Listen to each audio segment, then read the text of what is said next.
Ang inyo po bang karelasyon ay nanlalamig na sa inyo na para may mga tukso siya na hindi maiwasan?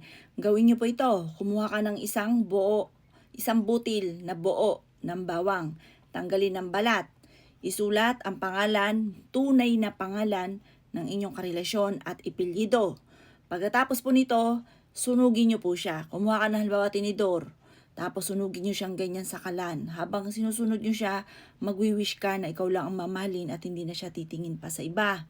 Pagkatapos nyo siyang sunugat na nakapag-wish ka, tapos na, kumuha ka ng isang basong tubig at ilagay nyo po yan dyan. Ibagsak nyo po yan sa tubig, yung ininit po ninyo mga bossing ko na bawang. At pagkatapos, ito po ilalagay po ninyo sa ilalim ng inyong higaan.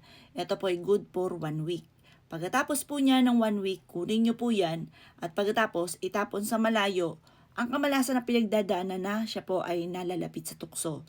Ang tubig, ibuhos sa lababo. Buksan mawagaling ang gripo para makalayo ng yung hinigop na negative energy na nalalapit siya sa tukso. Subukan nyo po yan mga boss.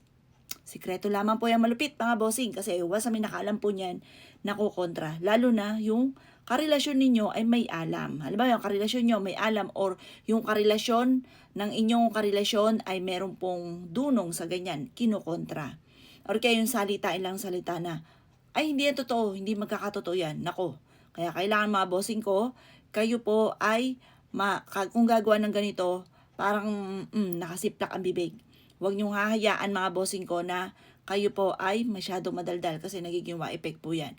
O siya, kung gusto niyo po na magkatotoo po yan na inyo pong karelasyon ay hindi na tumingin pa sa iba, manatili ang pagmamahalan ninyo, subukan niyo po yung gawin. O paano mga boss? Good luck po sa inyo po lahat!